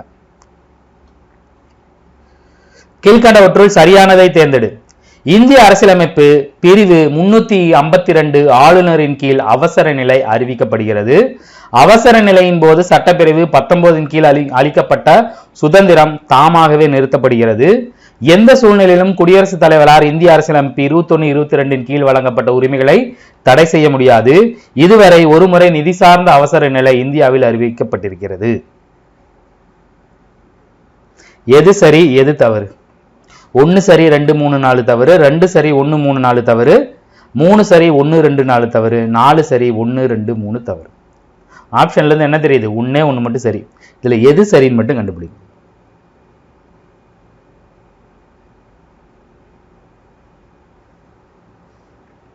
Very good, very good. பொறுமையா பாத்தீங்களா? ரைட். சோ இதற்கான ஆப்ஷன் வந்து பாத்தீங்கன்னா ஆப்ஷன் பி, 2 சரி 1 3 4 தவறு. சரியா? இந்திய அரசியலமைப்பு சட்டப்பிரிவு 356 தான் ஆளுநரின் கீழ் அவசர நிலை அறிவிக்கப்படும். அதாவது குடியரசுத் தலைவர் ஒப்புதலோட ஆளுநர் வந்து பாத்தீங்கன்னா இது பண்ணுவார். 56 52னா தேசிய அவசர நிலை, குடியரசுத் தலைவர் மட்டும் தான் பண்ண முடியும். சரியா? அவசர நிலையின் போது சட்டப்பிரிவு 19 என்னது? பேச்சுரிமை, கருத்து தெரிவிக்கும் உரிமை, கூட்டம் கூடும் உரிமை, சங்கங்கள் அமைக்கும் உரிமை, இந்தியாவில் எந்த பகுதியும் நடமாடவும் தொழில் செய்யும் உரிமை, 6 உரிமைகள் இருக்கும். சரியா? அந்த 6 உரிமையை நிறுத்திடுவாங்க. சோ இது கரெக்ட், இது தவறு. அடுத்து வந்து பாத்தீங்கன்னா எந்த சூழ்நிலையிலும் கேன்சல் பண்ண முடியாத சட்டப்பிரிவு 20, 21. சரியா? 20, 21, 21, 22 இல்ல. சரியா? இந்தியாவில் ஒரு முறை நிதி சார்ந்த அவசர நிலைனா ஆர்டிகல் 360. இந்தியாவில் இதுவரைக்கும் ஒரு தடவை கூட நிதி சார்ந்த அவசர நிலை அறிவிக்கப்படல. சரியா? நல்ல வேலை, இல்லைன்னா ரொம்ப மோசமா இருக்கும். சரியா? சோ 2 மட்டும்தான் இதுல சரி. இதெல்லாம் தனித்தனியா வைக்காம ஒரே கேள்வி வச்சாச்சு. அடுத்து பொறுத்துக. இங்க பாருங்க, தமிழ்ல படிச்சவங்களுக்கு ஹெர்பியஸ் கார்பஸ் ஆட்கொணர்வு நீதி பேராண்மை அப்படின்னு கொடுக்காம ஏன் இங்கிலீஷ்லயே கொடுத்துருக்கேன்னா, இந்த டிஎன்பிசில இருக்கிறவங்க என்ன பண்ணுவாங்கன்னா, சில சமயம் ஹேபியஸ் கார்பஸ்னே இங்கிலீஷ்லயே தமிழ்ல எழுதுவாங்க, புரோகிபிஷன் தமிழ்லயே எழுதுவாங்க. ஸோ அப்ப நீங்க தமிழ் இங்கிலீஷ் ரெண்டுமே தெரிஞ்சிருக்கும். இதை வந்து பாத்தீங்கன்னா பொறுத்துக. ஸோ ஃபர்ஸ்ட் கேபிஎஸ் கார்பஸ், சட்டத்திற்கு புறம்பாக ஒருவர் கைது செய்யப்படுது. அப்ப 1க்கு 4 எந்த இடத்துல இருக்குது? 3 இடத்துல இருக்குது. அப்ப இது வராது. ப்ராகிபிஷன் என்னது? தடை உறுத்தும் நீதி பேராணை. ஒரு கீழ் நீதிமன்றம் தனது சட்ட எல்லை தாண்டி செயல்படுவதை இது பண்ணுது. சோ அப்ப 2க்கு 3. குவா வாரண்டோ அப்படின்னா என்ன அர்த்தம்? ஆவணங்களை பரிசீலனைக்கு அனுப்ப நீதிமன்றங்களுக்கு இடு ஆணை. சரியா? இப்ப 3க்கு 1. செர்டோரி சர்டிபிகேட்னு வச்சுங்க. சரியா? சாரி ஒரு சின்ன கன்ஃபியூஷன். சரி, முதல்ல ஆப்ஷனை பார்த்துடலாமா? சரி, முதல்ல நான் சொல்லிடுறேன். சரியா? ஒரு சின்ன கன்ஃபியூஷன். ஹெர்பியஸ் கார்பஸ்னா சட்டத்துக்கு புறம்பாக, ப்ராகிபிஷன்னா கீழ் நீதிமன்றம். ஸோ 4, 3, 2. 4, 3 என்ன இருக்கு? இது ஒன்று இருக்கு, இது ஒன்று இருக்கு. ஸோ அப்போ இது வராது. சரியா? அடுத்து வந்து பார்த்தீங்கன்னா குவா வாரண்டோனா அரசு அலுவலகங்கள் தகாத முறையில் கைப்பற்றுவதை தடுக்கும். ஸோ அப்ப 3க்கு 1. அப்ப இதுதான் ஆன்சர். சரியா? 4, 3, 1, 2. ஆப்ஷன் இப்படிதான் வைப்பாங்க. 2 ஆப்ஷனு உங்களுக்கு தெரிஞ்ச ஆப்ஷனு, 2 ஒரே மாதிரி ஆப்ஷன் இருக்கும். பாருங்க, 4, 3 இது மாதிரி இருக்கு. இது 2ல ஏதாவது ஒன்றா இருக்கும். சரியா? ரொம்ப முக்கியம், பார்த்து வச்சுங்க. அடுத்து பின்வருவற்றுள் தவறான விடை. இந்தியாவில் முதன்முறையாக 1951 பஞ்சாப் மாநிலத்தில் குடியரசுத் தலைவர் ஆட்சி நடைமுறைப்படுத்தப்பட்டது. அவசர நிலைகள் 1962, 71, 75 ஆண்டுகளில் அறிவிக்கப்பட்டன. அரசியலமைப்பு சட்டப்பிரிவு 360 கீழ் குடியரசுத் தலைவர் நிதி சார்ந்த அவசர நிலையை பிறப்பிக்கலாம். நிதி சார்ந்த அவசர நிலையில் மத்திய மாநில அரசு ஊழியர்கள் எந்த வகுப்பினராயினும் அவரது ஊதியம், படிகள் மற்றும் உச்ச நீதிமன்ற, உயர் நீதிமன்ற நீதிபதிகள் அனைவரின் ஊதியமும் பிரதமர் ஒரு ஆணையின் மூலம் குறைக்கப்படும்.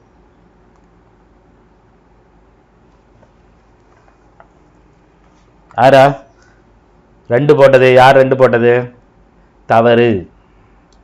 சோ இதுவும் கரெக்ட், இதுவும் கரெக்ட், இதுவும் கரெக்ட். இதுல என்ன தப்பு?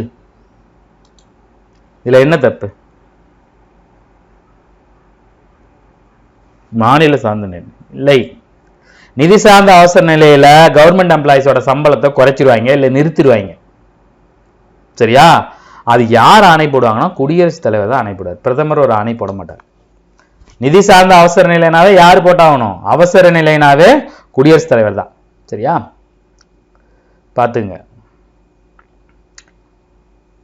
இந்திய அரசியலமைப்பு சட்டத்தின் சிறப்பு கூறுகளில் தவறானது எது? உலகில் எழுதப்பட்ட அனைத்து அரசியலமைப்புகளை விடவும் மிகவும் நீளமானது.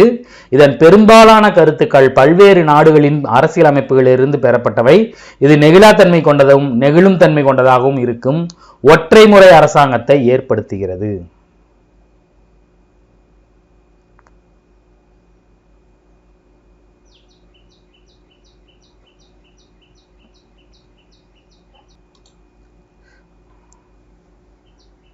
ஸோ உலகில் உள்ள எழுதப்பட்ட அரசியலமைப்புகளை விடவும் மிகவும் நீளமானது எதுன்னு வந்து பார்த்தீங்கன்னா நம்மளுது தான்.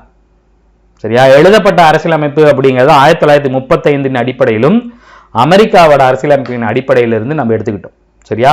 இதுல கிட்டத்தட்ட 60 நாடுகளிலிருந்து கடன் பெறப்பட்ட அரசியலமைப்பு பிரிவுகள் இதில் இருக்கு.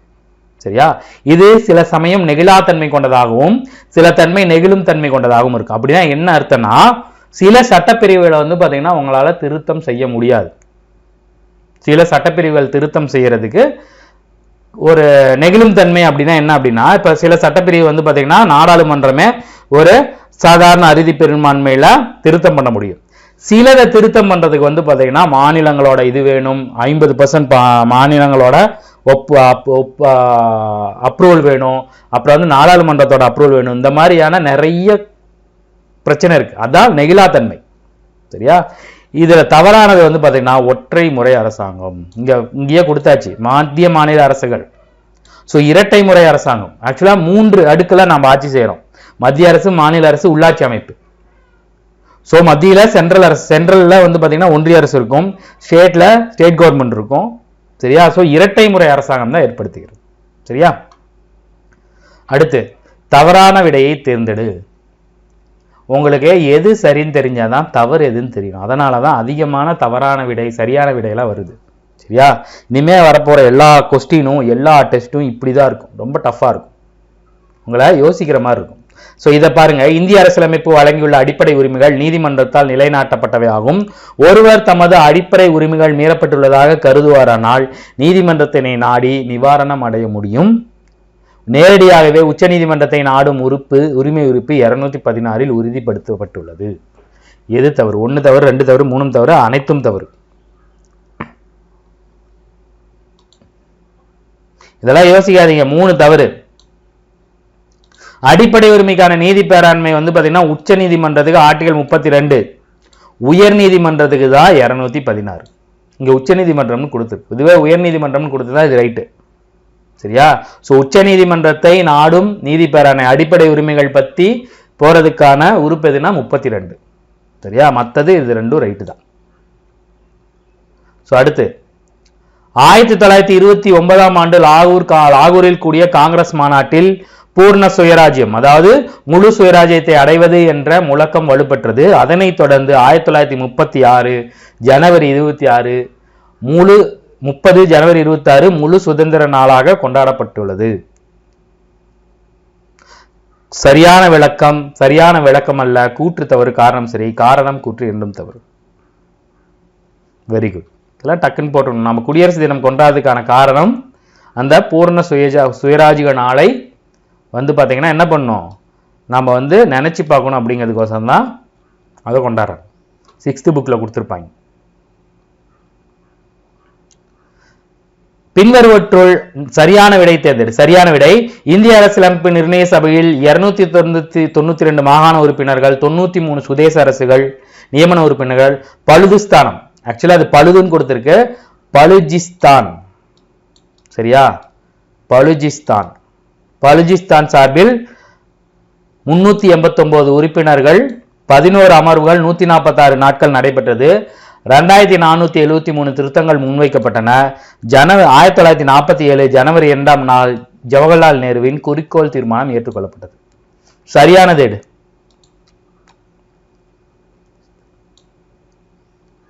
பலுஜிஸ்தான்ல தான் இப்ப பிரச்சனை போயிட்டு இருக்கு. பாகிஸ்தான்ல இருந்து பிரிஞ்சு வரணும்னு அவங்க சொல்லி பெரிய போராட்டம் பண்ணிட்டு இருக்காங்க. உள்நாட்டு கலவரம் வெடிச்சிட்டு இருக்குது பலுஜிஸ்தான்ல.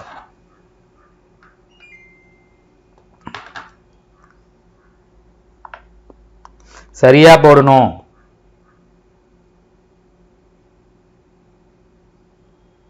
Very good. சோ சரியானது வந்து பாத்தீங்கன்னா 1, 3 சரி, 2, 4 தவறு. என்ன தவறுன்னு பாத்திரலாமா? சோ 11 அமர்வுகள் கரெக்ட். ஆனா எத்தனை நாள் நடந்துச்சு? 166 நாள். சோ 1947 ஜனவரி 2ன்னு பழைய 10th புக்ல கொடுத்திருப்பாங்க, அது பிரிண்டிங் மிஸ்டேக். ஆக்சுவலி ஜனவரி 22ல குறிக்கோள் தீர்மானம் ஏற்றுக்குவாங்க. அந்த குறிக்கோள் தீர்மானத்தின் பிரகாரம் தான் நம்மளோட முகவரை அமைஞ்சிருக்கும். சரியா? சோ இதுவும் தவறு, இதுவும் சரி. சரியா? சாரி, என்னால 1 ஹவருக்குள்ள இது அடக்க முடியாது இந்த லைவ், ஏன்னா கேள்வி அப்படி இருக்கும். பின்வருவற்றுள் சரியான விடையை தேர்ந்தெடு. சமய சார்பற்ற என்ற சொல்லானது 1950ஆம் ஆண்டு ஏற்றுக்கொள்ளப்பட்ட நமது அரசியலமைப்பில் குறிப்பிடப்படவில்லை. பின்னர் 1972ஆம் ஆண்டில் இந்திய அரசியலமைப்பில் மேற்கொள்ளப்பட்ட 42வது சட்ட திருத்தத்தின் மூலம் முகவரியில் சமய சார்பற்ற என்ற சொல் சேர்க்கப்பட்டது. சமய சார்பின்மை என்ற சொல் பிரெஞ்சு வார்த்தையான செக்குலம் என்பதிலிருந்து பெறப்பட்டது.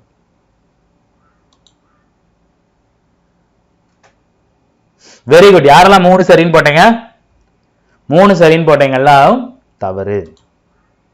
ஸோ இதுக்கான ஆன்சர் வந்து பார்த்தீங்கன்னா 1, 2 தான். சரியா? செக்குலம் அப்படிங்கிறது சமய சார்பின்மை தான், கரெக்ட். ஆக்சுவலா அது வந்து பார்த்தீங்கன்னா பிரெஞ்சு வார்த்தை அல்ல, லத்தீன். ஆப்ஷன் இப்படிதான் வைப்பாங்க. பாருங்க, எடுத்தோடனே 3 வந்துருச்சா, வேகமா படிப்பீங்க, கரெக்ட் தான் அப்படின்னு போட்டு போயிருவீங்க. அதுதான் எங்களுக்கு வேணும். டிஎன்பிசியில் இருக்கிறீங்களா ரொம்ப புத்திசாலிங்க. சரியா? ஸ்டூடெண்ட்ஸ் எப்படி யோசிப்பாங்க அப்படிங்கிறது அவங்களுக்கு நல்லாவே தெரியும். இல்லைன்னா அவங்களாலாம் கொஸ்டின் எடுக்க முடியுமா? யோசிச்சு பாருங்க. ஸோ லத்தீன் வார்த்தை. சரியா? ஸோ 1976 42 சட்ட திருத்தத்தில் சமதர்மம், சமய சார்பற்ற ஒருமைப்பாடுன்னு 3 வார்த்தை சேர்த்திருப்பாங்க. ஸோ இறையாண்மை மிக்க மக்களாட்சி குடியரசு அப்படிங்கிறத இறையாண்மை மிக்க சமதர்ம சமய சார்பற்ற மக்களாட்சி குடியரசு, இந்தியா மக்கள் அனைவரும் ஒற்றுமை மற்றும் ஒருமைப்பாடுடன் சகோதரத்துடன் வாழணும்னு இருக்கும். சரியா? செக்குலம், செக்குலாரிட்டி, இந்த வார்த்தையை முதல்ல காங்கிரஸ் மாநாடு 1888 ஜார்ஜ் யூல் அப்படிங்கிறவர் கொண்டு வந்திருப்பார். சரியா? அதெல்லாம் நோட் பண்ணி வச்சுங்க. இந்த வார்த்தையை உருவாக்குனவர் வந்து பார்த்தீங்கன்னா ஹோல்யாக் அப்படிங்கிறவர். அதை வந்து பார்த்தீங்கன்னா ரீசெண்டாக நடந்த ஒரு ப்ரீவியஸ் இயர் கொஸ்டின், இந்த வருஷம் 2025 ஒரு கேள்வி பொறுத்துக்களை கேட்டாங்க. சரியா? நாட்டிற்கான தனி சமயம் எதுவும் இந்தியாவில் இல்லை. அரசானது எந்த ஒரு சமயத்தையும் ஏற்படுத்தவோ ஒரு குறிப்பிட்ட சமுதாயத்திற்கு சிறப்பு ஆதரவினையோ அளிப்பதில்லை.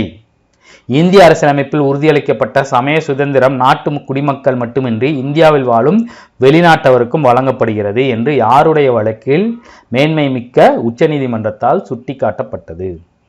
அதாவது இந்தியாவுக்குன்னு தனி சமயம் இல்லை, ஏன்னா இந்தியா மதச்சார்பற்ற நாடு, எந்த ஒரு சமயத்துக்கும் ஆதரவு கொடுக்காது, சலுகையும் தராது. அதே மாதிரி மக்கள் யார் வேண்டாலும் எந்த சமயத்தை வேண்டாலும் பின்பற்றலாம். இது இந்திய மக்களுக்கு மட்டுமல்ல, வெளிநாட்டில இருந்து தங்கியிருக்கிறாங்களே அவங்க கூட எதை வேண்டாலும் அவங்க சாமி கும்பிடலாம் அப்படின்னு தான் அர்த்தம்.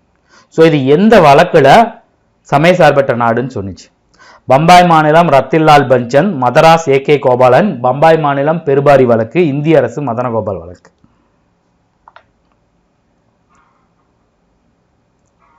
முக்கியமான கேள்வி. பம்பாய் மாநிலம் ரத்தன்லால் பஞ்சந்த், 12th புக்ல இருக்கும். சரியா? அடுத்து தவறான இணை. சாதி, சமயம், இனம், ஜாதி, பாலினம், பிறப்பிடம் ஆகியவற்றின் அடிப்படையில் பாகுபடுத்துவதை தடை செய்கிறது. தீண்டாமையை ஒழித்தல் எந்த ஒரு சமயத்தினையும் ஏற்கவும் பின்பற்றவும் பரப்பவும் உரிமை வழங்குகிறது. அரசு உதவி தரும் நிறுவனங்களில் பாகுபாடு காட்ட தடை.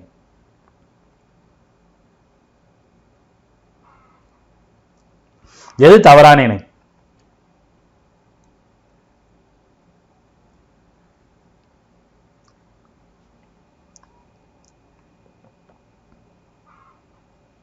Very good. தீண்டாமை ஒழித்தல் வந்து 2, 4 தவறு. ஆப்ஷன் பார்த்தலாம். முதல்ல 2, 4 தவறு. சரியா? தீண்டாமை ஒழித்தல் வந்து பார்த்தீங்கன்னா ஆர்டிகல் 17, இது வரைக்கும் ஒரு 20 கொஸ்டின்ல கேட்டிருப்பாங்க. சரியா? அடுத்து பிரிவு 26, இது என்ன சொல்லுது? 25 பார்த்தீங்கன்னா எந்த சமயத்தையும் ஏற்கவும் பின்பற்றவும் பரப்பவும் உரிமை. அதே மாதிரி சமயத்தை நிர்வகிக்கும் உரிமை வந்து பார்த்தீங்கன்னா பிரிவு 26. சரியா? 27 வரி செலுத்தாதலிருந்து சுதந்திரம். 28 வந்து பார்த்தீங்கன்னா சமய போதனைகள் நடக்கும்போது கலந்து கொள்ளாமல் இருக்க உரிமை. ஸோ இந்த சமய சுதந்திர உரிமை உங்களை பயங்கரமாக குழப்பம், அதை பார்த்து வச்சுங்க. சரியா? இருக்கிறதுலையே கன்ஃபியூஸ் பண்ணக்கூடியது அது மட்டும்தான். சரிங்க, பாருங்க 2 தான் ஆப்ஷன் போட்டேன், 2, 4 தான் தவறு. என்னடா அது? சரி. அசோகருடைய எத்தனையாவது பாறை குறிப்பு மத சகிப்புத்தன்மையும் பற்றியும் மற்ற மதங்களை மதிக்க வேண்டும் என்பதை பற்றியும் குறிக்கிறது. ஸோ அசோகர் தான் வந்து பார்த்தீங்கன்னா உலகத்திலேயே என்ன சொன்னாரு, சமய சார்பற்ற அரசு இருக்கணும் அப்படின்னு சொன்ன முதல் இந்திய அரசர். சரியா? அவரு நிறைய பாறை கல்வெட்டுகள் வச்சிருப்பார். அதுல எத்தனாவது பாறை கல்வெட்டுல வந்து பாத்தீங்கன்னா குறிச்சிருப்பாரு. அவரோட பேரான என்ன குறிச்சிருக்குன்னா, மக்கள் எல்லாரும் மத சகிப்புத்தன்மையோட இருக்கணும், யார் வேண்டாலும் எந்த மதத்தை வேணாலும் பின்பற்றலாம், அதே மாதிரி மத்தவங்களோட மதத்தை மதித்து நடக்கணும் அப்படின்னு சொல்லியிருப்பாரு. எத்தனையாவது பாதை குறிப்பு? Very good, 12. சரியா? அடுத்து 39வது கேள்வி. அரசியலமைப்பு நிர்ணய சபை நிகழ்ந்த விவாதங்களில் தொகுதி 12 எந்த காலத்தில் நடைபெற்றது? அதாவது டிசம்பர் 9 1946 ஜனவரி 24 1950 வரைக்கும் 12 தொகுதி நடந்திருக்காங்கல்ல, 12வது தொகுதி தான் கடைசி. அது எப்ப நடந்தது? வெரி குட், நான் சொன்னதுலயே ஆன்சர் இருக்கு. ஜனவரி 24 1950. சரியா? இதுக்கப்புறம் 26ஆம் தேதி 254 பேர் கையெழுத்து போட்டு ஏத்துக்கிட்டாங்க. சரியா? அடுத்து, மக்களவையில் குடியுரிமை சட்டம் 1955 திருத்தங்கள் கொண்டு வரப்பட்டது எப்ப? சோ இது வந்து பாத்தீங்கன்னா புக்ல இருக்கிற டேட்டா. சரியா? புக்ல இருக்கிற டேட்டா. இது ரீசெண்டாவும் திருத்திருப்பாங்க. ஸோ 2015 பிப்ரவரி 27 ஆப்ஷன் பி. ஸோ இது இல்லாம வந்து பாத்தீங்கன்னா சிஏஏ அப்படின்னு சொல்லி ஒரு திருத்த சட்டம் கொண்டு வந்திருப்பாங்க. ஸோ அது வந்து பாத்தீங்கன்னா டிசம்பர் 2019 ஒரு திருத்தம் கொண்டு வந்திருப்பாங்க. சரியா? 2019 கொண்டு வந்த திருத்தத்தை வந்து பாத்தீங்கன்னா மக்களவை மாநிலங்களவை ரெண்டுமே ஏத்துக்குச்சு. சரியா? இது வந்து பாத்தீங்கன்னா இந்த சிஏஏ திட்டம் வந்து பாத்தீங்கன்னா 2024 சிலதை நிறைவேற்றிருக்காங்க. அதுல வந்து பாத்தீங்கன்னா இந்த இந்துக்கள், சீக்கியர்கள், பௌத்தர்கள், சமணர்கள், பார்சிகள், கிறிஸ்தவர்கள் இவங்கெல்லாம் வந்து பாத்தீங்கன்னா என்ன பண்ணுவாங்க? சட்டவிரோதமாக குடியேறினா கருதப்பட மாட்டாங்க. அதுல நிபந்தனைகள் வந்து பாத்தீங்கன்னா இந்த பாகிஸ்தான், ஆப்கானிஸ்தான் அதுல இருந்து வந்தவங்களை தவிர மற்ற யாருமே வந்து பாத்தீங்கன்னா இது பண்ணிருக்க மாட்டாங்கிற மாதிரி நிறைய அந்த சிஏ திட்டமே ஒரு பிரச்சனைக்குரிய திட்டம். அது வந்து பாத்தீங்கன்னா 2019 ஒரு தடவை திருத்தினாங்க. புக்கு பிரகாரம் 2015 பிப்ரவரி 7 திருத்தங்கள் கொண்டு வந்திருக்காங்க. ஸோ 2 இருக்கு, ரெண்டையுமே நோட் பண்ணி வச்சுங்க. நான் சொன்னது 2019 சிஏ திட்டம் வந்து பாத்தீங்கன்னா அடிஷனல் இன்ஃபர்மேஷன். ஸோ அடுத்து, கீழ்கண்டவற்றை சரியானதை தேர்ந்தெடு. ஒருவர் தனது குடியுரிமையை மாற்ற முடியாது, ஆனால் நாட்டுரிமையை மாற்ற முடியும். முன்னுரிமை வரிசைப்படி குடியரசுத் தலைவர் நாட்டின் முதல் குடிமகனார். வெளிநாட்டு குடியுரிமை கொண்ட இந்தியாவில் வசிப்பதற்காக அட்டை வைத்து இருப்பவர்களுக்கு இந்தியாவில் வாக்களிக்கும் உரிமை உண்டு.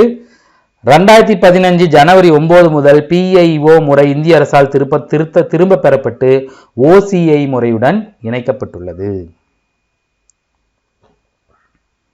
கேள்வி வித்தியாசமா இருக்கா? கரெக்டா பண்ணுங்க பார்க்கலாம்.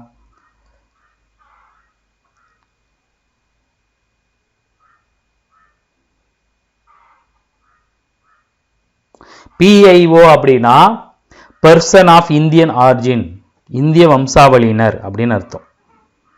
சரியா? OCI அப்படின்னா ஓவர்சீஸ் சிட்டிசன் ஆஃப் இந்தியா. NRIன்னு இருந்தாங்களா, அவங்க தான் ஓவர்சீஸ். சரியா? தமிழ்ல வந்து பாத்தீங்கன்னா இந்திய வெளிநாட்டு குடிமகன் இருக்கும். Very good.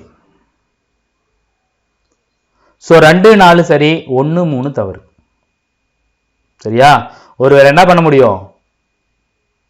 குடியுரிமையை மாத்தலாம். நீங்க இந்தியாவில் பிறந்திருக்கீங்க அப்படின்னா திடீர்னு அமெரிக்காவில் போய் கிரீன் கார்டு ஹோல்டர் வாங்கிட்டீங்கன்னா உங்களோட இந்திய குடியுரிமையை அமெரிக்க குடியுரிமைக்கு மாற்ற முடியும். ஆனா நாட்டுரிமை அப்படிங்கிறது என்னது? நீங்க இந்தியாவில் பிறந்தீங்கன்னா நீங்க பிறப்பால் இந்தியர். சரியா? ஆனா வெளிநாடுல குடியுரிமை பெற்றீங்களா அர்த்தம். நாட்டுரிமை யாராலையும் மாற்ற முடியும். எந்த நாட்டில் பிறக்கிறீங்களோ அந்த நாட்டுக்கு உரிமையானவர்கள் நீங்க. சரியா? வெளிநாட்டு குடியுரிமை கொண்ட இந்தியாவில் வசிப்பதற்காக அட்டை வைத்திருப்பவர்கள், அதாவது அவங்களுக்கு வெளிநாட்டில் குடியுரிமை இருக்கு. பாரிஸ்ல இருக்காங்கன்னா பாரிஸ்ல குடியுரிமை இருக்கும். ஆனா இந்தியாவில் வசிப்பதற்கு அவங்ககிட்ட விசா அட்டையெல்லாம் இருக்கும். அவங்க என்ன பண்ணலாம்? வசிச்சுக்கலாம். ஆனா இங்க வாக்களிக்க முடியாது. வாக்களிக்கும் உரிமை அவங்களுக்கு இல்லை. சரியா? அடுத்த கேள்வி, ஒன்றிய அரசியல் அலுவல் மொழி 1963க்கு பின் இந்தி மொழியாகவே இருக்க வேண்டும் என்று திட்டவட்டமாக கூறும் இந்திய அரசமைப்பு உறுப்பு எது? 343, 42, 46, 243.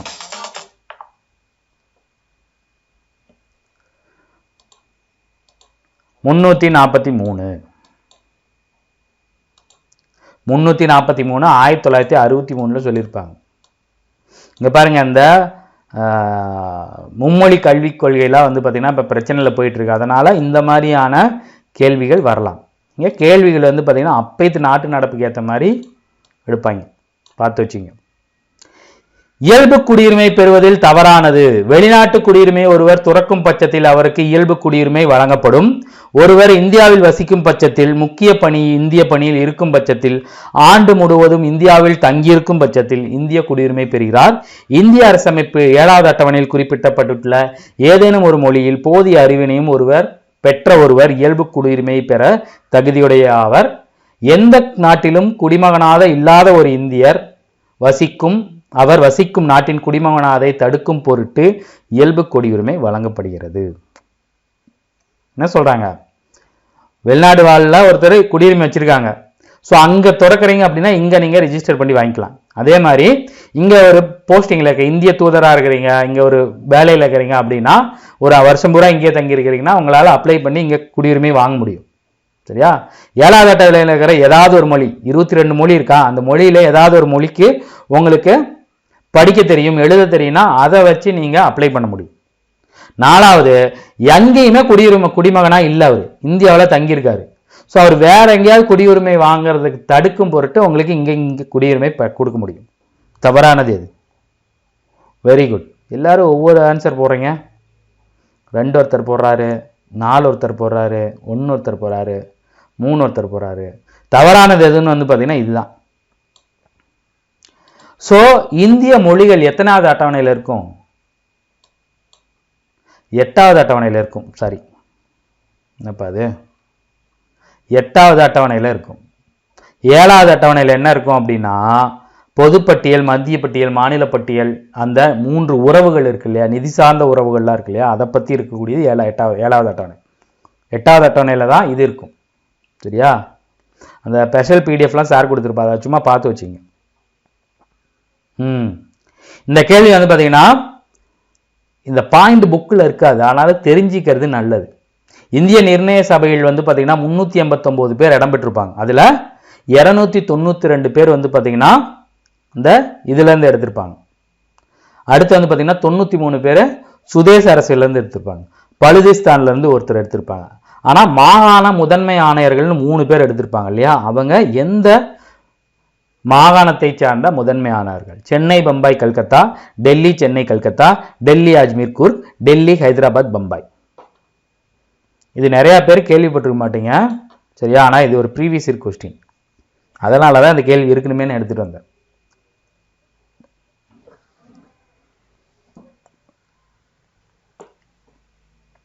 Very good.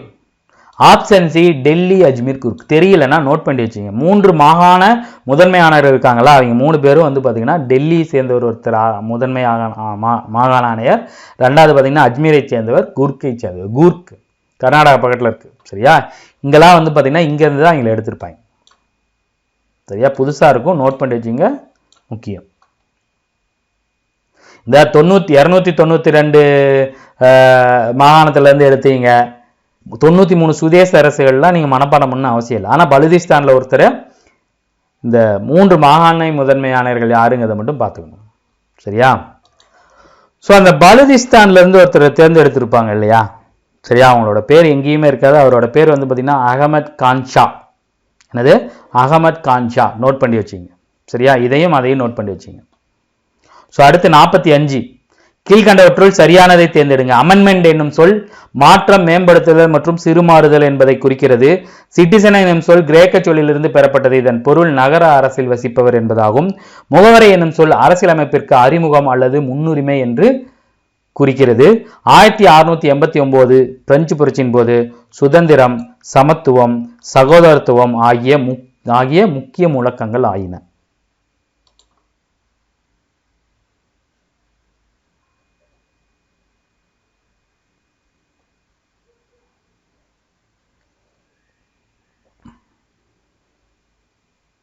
Very good. 1, 3 சரி, 2, 4 தவறு. ஸோ சிட்டிசன் அப்படிங்கிறது பார்த்தீங்கன்னா கிரேக்க சொல்லா? இல்லை, கிரேக்க சொல்லா, லத்தீன் அது. சரியா? ஸோ லத்தீன்லாம் பார்த்தீங்கன்னா கிரேக்கத்தில் இருந்தால் வந்துச்சு, ஆனால் லத்தீன் தான் சொல்லணும். இங்கிலீஷில் இருக்கிற பெரும்பாலான வார்த்தைகள் லத்தீன்லேருந்து வந்தது தான். சிவிஸ் அப்படிங்கிற செல்லிலிருந்து. அதுக்கு பேர் பார்த்தீங்கன்னா நகர அரசில் வசிப்பவர்.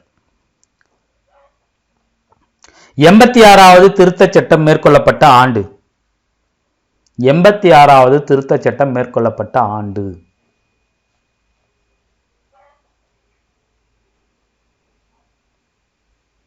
கட்டாய கல்வி 6 முதல் 4 வரை 14 வரை இலவச கல்வி. Very good. 2002 நோட் பண்ணி வச்சிங்க, ரொம்ப முக்கியம். சரியா? 1978 வந்து பார்த்தீங்கன்னா 44, 2012 ஃபோக்சோ.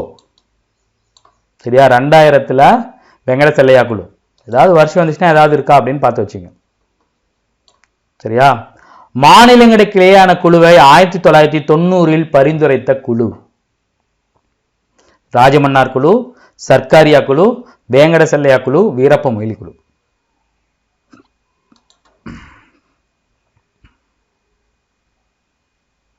மாநில குழு எப்போ வந்துச்சுன்னு ஒரு கேள்வி வந்திருக்கு. ஸோ சர்க்காரியா கமிஷன் அவங்களோட 247 பரிந்துரைகளில் 180 பரிந்துரைகள் எடுத்திருப்பாங்க. அதில் முக்கியமான பரிந்துரை எதுன்னு வந்து பார்த்தீங்கன்னா மாநிலங்களுக்கிடையேயான குழுவை இது பண்ணுது. சரியா? ஸோ 48 சரியானதை தேர்ந்தெடு. அரசியலமைப்பு சட்டப்பகுதி 15 343 351 வரை அலுவலக மொழிகள் பற்றி விளக்குகிறது. இதை 3 தலைப்புகளில் பிரிக்கப்பட்டுள்ளன. தொடக்கத்தில் 14 மொழிகள் 8வது அட்டவணையில் அங்கீகரிக்கப்பட்டுள்ளன. தற்போது 22 மொழிகள் உள்ளன.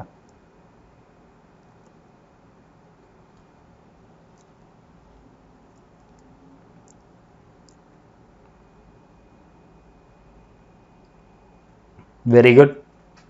1 3 சரி, 2 4 தவறு. ஸோ பகுதி 15 எங்க எப்படி கொடுத்துருப்பாங்க? இப்படி கொடுத்துருப்பாங்க. சரியா? இது எத்தனை தலைப்பு? 4 தலைப்புல கொடுத்துருப்பாங்க. வட்டார மொழிகள், நீதிமன்ற மொழிகள், அந்த மாதிரி 4 தலைப்பு கொடுத்துருப்பாங்க. சரியா? இப்போ எத்தனை மொழி இருக்கு? 22 மொழி இருக்கு. ஸ்டார்டிங் 14 மொழி இருக்கும். 15வது மொழியா சிந்தி வந்திருக்கும். சரியா?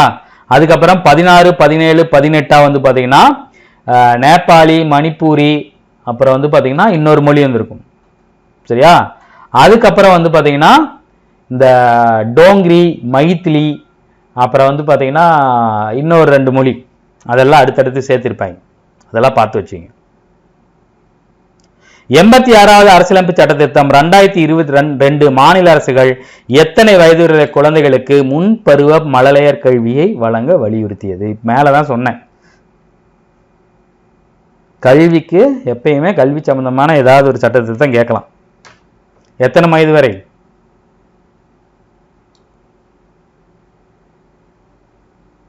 முன் பருவ மழலையர். Very good.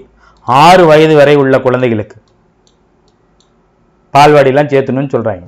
சரியா? அடுத்து கடைசி கேள்வி, 50வது கேள்வி. சரியா? மக்களவையில் பொது கணக்கு குழுவின் தலைவராக நியமிக்கப்படுபவர். மக்களவை தலைவர், ஆளுங்கட்சி தலைவர், எதிர்கட்சி தலைவர், சபாநாயகர். ஸோ சபாநாயகர் தான் பொது கணக்கு குழு தலைவரை வந்து பார்த்தீங்கன்னா நியமிப்பார். பொது கணக்கு குழு அப்படிங்கிறது வந்து பார்த்தீங்கன்னா இந்த பொதுத்துறை நிறுவனங்கள் அதிலிருந்து வர கணக்கு, மற்றபடி கவர்மெண்ட்ல வர கணக்கெல்லாம் சரியா இருக்கா இல்லையா, எதுக்கு செலவு பண்ணிக்கிங்க பார்க்குற கணக்கு குழு, அதோட தலைவராக யார் இருப்பாங்கன்னா எதிர்கட்சி தலைவர் இருப்பார். ஸோ 2024 பொது கணக்கு குழுவின் தலைவர் யாருன்னு வந்து பார்த்தீங்கன்னா KC வேணுகோபால். அவர் வந்து காங்கிரஸை தேர்ந்தவர். சரியா? ஸோ தமிழ்நாடோட பொது கணக்கு குழு தலைவர் யாருன்னு வந்து பார்த்தீங்கன்னா செல்வ பெருந்தகை. சரியா? ஸோ லைவ் வந்து பார்த்தீங்கன்னா இதோட முடியுது. கிட்டத்தட்ட 1 ஹவருக்கு மேலே போயிடுச்சு. 50 கொஸ்டின் எடுப்பாங்க. ஆனால் இப்படி தான் இருக்கும். எல்லா லைவுமே 1 ஹவருக்குள்ளே முடிக்க ட்ரை பண்ணுறேன். ஆனால் பண்ண முடியாது. ஏன்னா கேள்விகள் அப்படி இருக்கும். நீங்கள் எல்லா பாடத்தையும் படிச்சுட்டு ஜிகேல இந்த லைவ் அட்டன் பண்ணீங்க அப்படின்னா உங்களுக்கு அந்த பாடங்கள் படித்ததை ஒழுங்காக படிச்சிருக்கீங்களா இல்லையாங்கிறது தெரிஞ்சு போயிடும். சரியா? இந்த லைவ் எப்படி இருந்துச்சு, இந்த கேள்விகள் எப்படி இருந்துச்சு, சரியா, ஏதாவது உங்களுக்கு இன்னும் இம்ப்ரூவ் பண்ணுமா, ஏதாவது டிஃபிகல்ட்டியாக இருக்கா இல்லை கரெக்டாக இருக்கா எப்படிங்கிறத உங்களோட எல்லாத்தோட கருத்துக்களும் வரவேற்கப்படுகிறது. சரியா? இந்த இது முடிஞ்சதுக்கப்புறம் இப்போ பண்ணிங்கன்னா நிறைய பேர் வரிசையாக போயிட்டே இருக்கும். நான் பார்க்க மாட்டேன். லைவ் முடிஞ்சதுக்கப்புறம் கமெண்ட்ஸில் போய் கமெண்ட் பண்ணுங்கள். நான் எல்லாத்து கமெண்ட்ஸும் பார்த்துக்கிறேன். சரியா? ஸோ இந்த லைவ் கண்டிப்பாக உங்களுக்கு யூஸ்ஃபுல்லாக இருந்திருக்கும். யூஸ்ஃபுல்லாக இருந்துச்சு அப்படின்னு மட்டும் சொல்லாதீங்க. ஏன் யூஸ்ஃபுல்லாக இருந்துச்சு, எப்படி யூஸ்ஃபுல்லாக இருந்துச்சு அப்படிங்கிறத சொல்லுங்கள். அப்போ தான் எங்களை நாங்கள் மெருகுபடுத்திக்கிறதுக்கு இன்னும் உங்களுக்கு சான்ஸ் கிடைக்கும். சரியா? ஸோ இந்த லைவ் உங்களுக்கு இதே மாதிரி அடுத்த ஒரு லைவில் நம்ம மீட் பண்ணுவோம். டே 3 வந்து பார்த்தீங்கன்னா நான் வருவேன். டே 2 மேடம் வருவாங்க, வினிதா மேடம் வருவாங்க. அவங்களும் கொஸ்டின் எப்படி எடுப்பாங்க உங்களுக்கு தெரியும். ஒழுங்காக படிச்சுட்டு வந்து அட்டன் பண்ணுங்க. சரியா? லைவு தயவுசெய்து அட்டன் பண்ணிங்கன்னா தான் படித்ததுக்கு இது பண்ண முடியும். தேங்க்யூ.